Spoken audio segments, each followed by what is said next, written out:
Hey guys, welcome back to my channel. আমি হলাম তোমাদের যমুনা, চলে এসেছি নতুন একটি ব্লগ নিয়ে। সেদিন যাচ্ছিলাম আমরা, না না না না দাঁড়াও দাঁড়াও একটু দাঁড়াও। তো কোথায় যাচ্ছি পরে বলবো, আগে রেডি হয়ে নি। তো রেডি হয়ে গেলাম, তারপর বেরিয়ে পড়লাম আমি বন্ধুর বাড়ির উদ্দেশ্যে। ওখান থেকেই আমি যাবো সোনামুখী স্টেশন। আর এই যে আমি ট্রেনে চেপে পড়েছি। আরে দাঁড়াও দাঁড়াও, আমি একা না, আরো অনেকজন আছে। দেখো এই যে সবাই হাই করে দিল। আর আমরা সবাই মিলে রওনা দিয়েছি বাঁকুড়া স্টেশনের উদ্দেশ্যে। আর এই সব মেয়েগুলি হচ্ছে আমাদের সোনামুখী ওয়াইএস এর মেয়ে। আর ওই যে ওইদিকে আমাদের ম্যামরা রয়েছেন, স্যারও ছিলেন, কিন্তু স্যার ছিলেন ওই দিকে।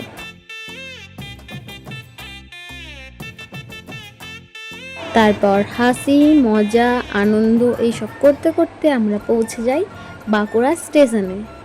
আর হ্যাঁ, কী জন্য গিয়েছিলাম তোমাদের বলি। আমরা গিয়েছিলাম আমাদের ওয়াইএস এর মেইন অফিস যেটি আছে বাঁকুড়াতে, সেইখানে গিয়েছিলাম। আর এই যে এগুলি সব হচ্ছে আমাদের ওয়াইএস এর মেয়ে। আর আমরা গিয়েছিলাম 60 জন মেয়ে। আর যে যার মতো করে বসে পড়লাম। তারপরে পৌঁছে গেলাম আমরা ওয়াইএস এর মেন অফিসে, মানে মেন সেন্টারে। আর এই সেন্টারটি রয়েছে বাঁকুড়ার চাঁদমারিডাঙ্গার ওল্ড বিএসএনএল অফিসের কাছে।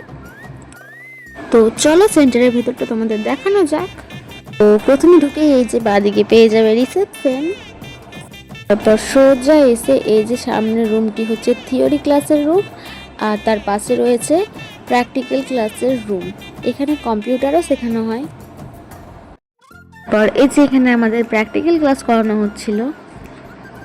তারপর এই যে এখানে থিওরি ক্লাসের ফাঁকে একটু ভিডিও ক্লিপ নিয়ে নিয়েছিলাম।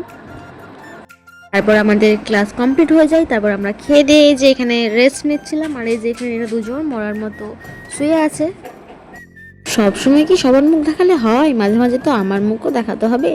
তার জন্য আমিও একটু আমার বদনটা দেখিয়ে দিলাম। তারপর আমরা বেরিয়ে পড়ি বাড়ির উদ্দেশ্যে। আর এই যে এখানে সব মেয়েগুলো হচ্ছে আমাদের সোনামুখী ওয়াইএস এর মেয়ে।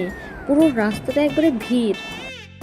তারপর উঁচু নিচু রাস্তায় ঠোকর খেতে খেতে, লোকের নামে গজিপ করতে করতে আমরা পৌঁছে যাই বাঁকুড়া স্টেশনে।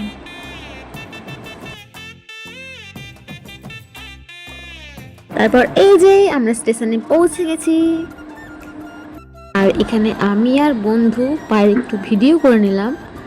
তারপর এখানে আমরা নিয়ে নিয়েছিলাম ঝাল ঝাল ছোলা মাখা।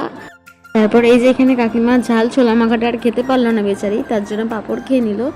তারপর এই যে আমরা সোনামুখী পৌঁছে গেছি প্রায়। এই যে শেষে আমাদের বদনটা একটু আমরা দেখিয়ে দিলাম। তারপর এই যে আমরা সোনামুখী চলে এসেছি। আজ এখান পর্যন্তই, পরের ব্লগে আবার দেখা হচ্ছে। সবাইকে বাই।